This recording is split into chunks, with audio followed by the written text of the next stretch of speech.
BJP అధ్యక్షులు BJP party office లో నిరాహార దీక్ష కూర్చున్న 2 రోజులు అయితే ఫీజు రియంబర్స్మెంట్ కావచ్చు స్టూడెంట్స్ ఇష్యూస్ గురించి కూడా పోరాటం చేస్తా ప్రభుత్వాన్ని దించి రేవంత్ రెడ్డి మెడల్ వస్తా అంటూ కూడా సవాల్ ఇస్తారు. ఎట్లా చూస్తారు దీనికి సంబంధించి? ఇప్పుడు వాళ్ళు ఫీజు బకాయి బీజేపీ లడాయి అంటుంది.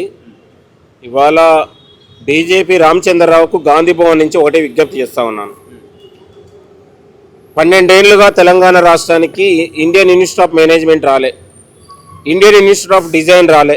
ఇవి కేంద్రం ఉన్నటువంటి ప్రముఖ విద్యా సంస్థలు 26 రాష్ట్రాల్లో నెలకొల్పారు. మరి తెలంగాణకి ఎందుకు రాలేదో బీజేపీ రామచంద్రరావు చెప్పాలి. ఇండియన్ ఇన్స్టిట్యూట్ ఆఫ్ మేనేజ్మెంట్ కోసం దీక్ష చేస్తే ఆ దీక్షలో నేను కూడా వెళ్ళి కూర్చుంటాను.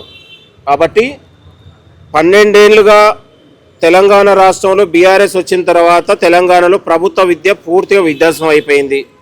ఇవాళ దొంగలకు దోపిడీదారులకు ఇవాళ ప్రైవేట్ కాలేజీలకు అవినీతి అక్రమాలకు దోచిపెట్టారు.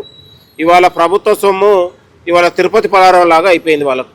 ఇవాళ అతిక్రమించి ఇవాళ ప్రభుత్వ స్కూల్ని మూసేశారు, కాలేజీలకు నిధులు లేదు, యూనివర్సిటీకి నిధులు లేవు, నియామకాలు లేవు. తెలంగాణ మొత్తం కూడా ప్రభుత్వ విద్యా వ్యవస్థ అంధకారం అయిపోయింది. ఇవాళ కాంగ్రెస్ ప్రజాపాలన గౌరవ ముఖ్యమంత్రి రేవంత్ రెడ్డి గారు అధికారం వచ్చిన తర్వాత 30 నెలలుగా తెలంగాణ రాష్ట్రంలో ప్రభుత్వ విద్యకు పెద్దపీట వేసి ప్రతి బడ్జెట్లో 22,000 కోట్ల రూపాయలు ఇవాళ తెలంగాణ విద్యకు కేటాయించి ఇవాళ ప్రభుత్వ పాఠశాలల్ని కార్పొరేట్ స్థాయిలో అభివృద్ధి చేసి ఇవాళ young India integrated school Telangana public school ఏర్పాటు చేసి ఇవాళ తెలంగాణలో నూతన విద్యా విధానానికి పెద్దపీట వేసినాం. ఇవాళ 12 ఏళ్ళు తెలంగాణ వచ్చిన తర్వాత నాటి నుంచి ఉస్మాన్ యూనివర్సిటీకి నిధులు ఇవ్వకుండా ఆనాడు పాలకులు మోసం చేస్తే గౌరవ ముఖ్యమంత్రి రేవంత్ రెడ్డి గారు 2 సార్లు ఉస్మాన్ యూనివర్సిటీకి వెళ్ళి ఇవాళ 1000 కోట్ల రూపాయలు ప్రకటించి ఆ దిశగా ఉన్నటువంటి పనులు కూడా వేగవంతం అవుతూ ఉన్నాయి. ఇవాళ తెలంగాణ రాష్ట్రంలో ఒక నాణ్యతమైన చదువులు ఇవ్వాలి, నాణ్యతమైన చదువుల ద్వారా విద్యార్థులకు ఒక క్వాలిటీ ఎడ్యుకేషన్ ద్వారా ఒక స్కిల్ యూనివర్సిటీలు పెట్టి వాళ్ళకు డిగ్రీ స్థాయి నుంచే విద్యా ఉపాధి ఉద్యోగ అవకాశాలు కల్పించాలనే ఆలోచనతోని ఈ ప్రభుత్వం ముందుకెళ్తా ఉంది. మరి బీజేపీ కేంద్ర ప్రభుత్వానికి నేను బీజేపీ కేంద్ర నాయకులు చేస్తూ ఉన్నాను. కాంగ్రెస్ ఏర్పాటు చేసిన ఐఐటీలే మీరు కొనసాగిస్తూ ఉన్నారు, ఐఏఎంలే కొనసాగిస్తూ ఉన్నారు, ఎయిమ్స్లే కొనసాగిస్తూ ఉన్నారు తప్ప మీరు దేశానికి ఏమైనా కొత్తగా ఏమైనా ఏర్పాటు చేశారా? ప్రాజెక్టులు మేమే కడితేమి, ఇవాళ కాలేజీలు మేమే తెస్తేమి, ఇవాళ ఐఐటీలు మేమే పెడితే మీరు దేశానికి 12 ఏళ్ళుగా ఏం చేశారు అనేది బీజేపీ రామచంద్రరావుని అడుగుతూ ఉన్నాను. మరి దేశానికి 2 కోట్ల ఉద్యోగాలు లాంటివి ఎక్కడ పోయినాయి? 2 కోట్ల ఉద్యోగాలు నిన్నగాక మొన్న 22 లక్షల మంది నీటి విద్యార్థుల అంధకారం చేసి 12 ఏళ్లలో 66 సార్లు లీకేజీలకు పాల్పడుతుంది. ఇవాళ సిగ్గుండాల మీ కేంద్ర మంత్రి రాజీనామా చేసిన విద్యార్థుల పోరాటానికి తలకాయ ఎక్కడ పెట్టుకుంటావు బీజేపీ రామచంద్రరావు అంటున్నాను నేను. ఇవాళ మీ బీజేపీ కేంద్ర ప్రభుత్వం మీద దీక్ష చేయి, దొంగల మీద దీక్ష చేయి. ఈ రాష్ట్రాన్ని దేశంలోనే తెలంగాణ రాష్ట్రం ఎడ్యుకేషన్ హబ్గా ముందుకు పోతుంది, ఇండస్ట్రియల్ హబ్గా ముందుకు పోతూ ఉంది. ఫార్మా రంగంలో, ఇండస్ట్రియల్ రంగంలో, ఇవాళ విద్యా ఉపాధి ఉద్యోగాల రంగంలో ఈ దేశంలోనే తెలంగాణ రాష్ట్రం ముందుకెళ్తా ఉంది. ఇవాళ తెలంగాణ రాష్ట్రం పైన బీజేపీ కేంద్ర ప్రభుత్వం వివక్ష దానిపైన దీక్ష చేస్తే ప్రజలు హర్షిస్తారు. కాబట్టి ఈ దొంగ దీక్షలను, ఈ ఉన్నటువంటి ఈ నకిలీ పోరాటాలను తెలంగాణ ప్రజలు నమ్మరు. ఇవాళ బీఆర్ఎస్ అవినీతికి అడుగులకు మడుగులొత్తింది బీజేపీ పార్టీ. ఇద్దరు బీఆర్ఎస్ బీజేపీ ఇద్దరు సిండికేట్ రాజకీయాలు. ఇవాళ బీఆర్ఎస్ అవినీతిని బీజేపీ కాపాడుతూ ఉంది. కాబట్టి తెలంగాణ రాష్ట్రంలో గౌరవ ముఖ్యమంత్రి రేవంత్ రెడ్డి గారి నాయకత్వంలో ఇవాళ ప్రభుత్వ విద్యకు మేము అభివృద్ధి చేయగలిగినాం, విద్యార్థుల భవిష్యత్తును తీర్చిదిద్దినాం. ఇవాళ బీజేపీ రామచంద్రరావు పోయి తెలంగాణ రాష్ట్రంలో ఎక్కడైనా ప్రభుత్వ పాఠశాలల్లో అడ్మిషన్ దొరుకుతుందో వెళ్ళి చూడాలి. అంటే అంత డిమాండ్ ఉంది, క్వాలిటీ ఎడ్యుకేషన్ ఇస్తూ ఉన్నాం. ఇవాళ ముఖ్యమంత్రి గారు ఇవాళ బ్రేక్ఫాస్ట్ పెట్టగలిగారు, విద్యార్థులకు లంచ్ పెట్టగలుగుతూ ఉన్నాం. విద్యార్థులకు మేము ఒక పౌష్టిక ఆహారాన్ని ఇచ్చి విద్యా వ్యవస్థను మేము బలోపేతం చేస్తూ ఉన్నాం. ఇన్ని అభివృద్ధి కార్యక్రమాలు మరి బీజేపీ నాయకులకు కనబడట్లేదా అని ఈ సందర్భంగా నేను విమర్శిస్తూ ఉన్నాను.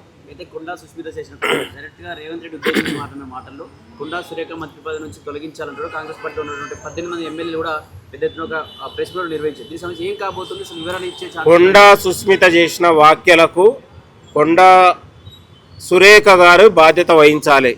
ఎందుకు బాధ్యత వహించాలంటే కన్న కూతురు కాబట్టి. ఇవాళ ఇవాళ ఆస్తులకే వారసులాగా అనుకోకుండా రాజకీయాలకు కూడా వారసులు అనుకోవాలి. ఇవాళ తప్పు చేసినప్పుడేమో నాకు సంబంధం లేదు, మంచి చేసినప్పుడేమో నా కూతురు నా కొడుకు అనుకుంటే కాదు.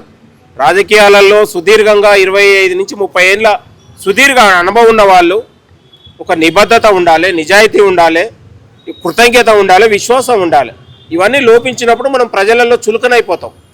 కన్నతల్లి లాంటి పార్టీ, అవకాశాలు ఇచ్చిన పార్టీ, ఒక ఎంపీటీసీ స్థాయి నుంచి ఎంపీపీ స్థాయి నుంచి ఇవాళ 2-3 సార్లు మంత్రిగా అవకాశాలు ఇచ్చినటువంటి పార్టీకి ఎప్పుడు కూడా మనం కృతజ్ఞత ఉండాలి.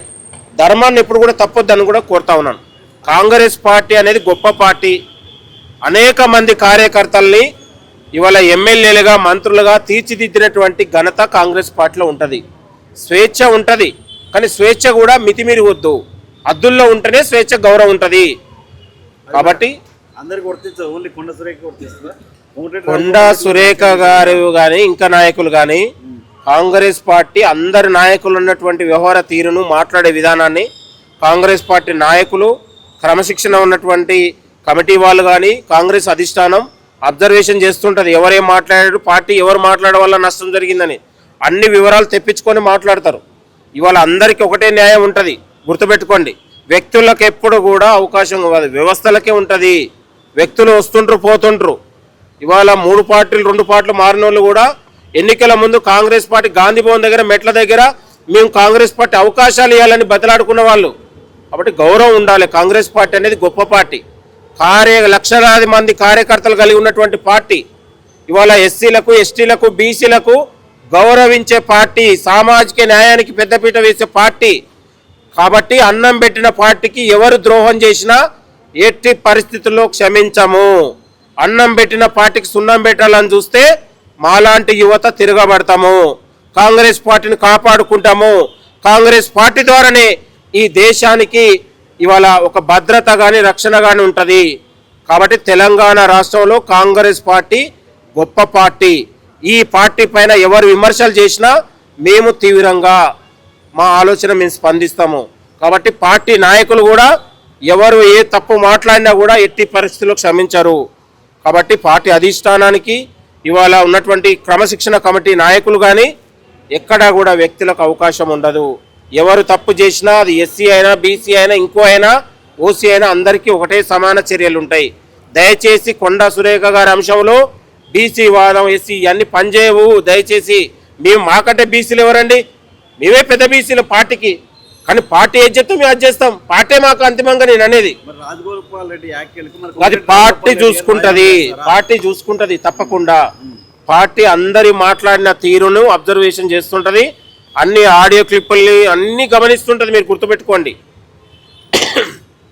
కాంగ్రెస్ పార్టీ పార్టీకి ఎవరికి నష్టం అనేది వాటిల్లినా తప్పకుండా చర్యలు ఉంటాయి. ఇక్కడ కాంగ్రెస్ పార్టీ ఎన్ని గొడవలు పడితే మాకు అంత లాభం చేకూరుతుందని చెప్పేసి బీఆర్ఎస్ పార్టీ నాయకులారా వాళ్ళు గోతికా నకల్లాగా ఎదురు చూడొచ్చు, కానీ అవకాశం మేము ఇవ్వం. మళ్ళీ 2028లో వచ్చేది కాంగ్రెస్ పార్టీనే. మీరు గుర్తుపెట్టుకోండి. నాయకులు వస్తుండ్రు పోతుండ్రు. కాంగ్రెస్ పార్టీలో లక్షలాది మంది కార్యకర్తలు, ఇట్లా పిలుపునిస్తే 1,00,000 మంది కార్యకర్తలు వచ్చే పార్టీ కాంగ్రెస్ పార్టీ. మీరు గుర్తుపెట్టుకోండి, కాంగ్రెస్ పార్టీ గొప్ప పార్టీ. కాంగ్రెస్ పార్టీ ఇవాళ మేము వీళ్ళేదో గ్రూప్ తగాదాలు ఇంకో అయితే మాకు అవకాశాలు వచ్చినాయండి నీచమైన సంస్కృతి బీఆర్ఎస్ నాయకులు ఎదురు చూడొచ్చు. కానీ కాంగ్రెస్ పార్టీ కార్యకర్తలు బీఆర్ఎస్ పార్టీకి ఎట్టి పరిస్థితుల్లో అవకాశం ఇవ్వరు. మీరు గుర్తుపెట్టుకోండి, వచ్చే ఎన్నికల్లో మళ్ళీ తిరిగి మేము కాంగ్రెస్ పార్టీ భారీ మెజార్టీతోని అధికారం రాబోతా ఉన్నాం. గౌరవ ముఖ్యమంత్రి రేవంత్ రెడ్డి గారి నాయకత్వంలో, మహేష్ కుమార్ గౌడ్ గారి నాయకత్వంలో. కాబట్టి కాంగ్రెస్ పార్టీ గొప్ప పార్టీ. పార్టీకి ఎవరు ద్రోహం చేయాలని చూసినా కూడా ప్రజలు, కార్యకర్తలు క్షమించారనే విషయాన్ని మరొకసారి గుర్తుపెట్టుకోవాలి అందరికీ.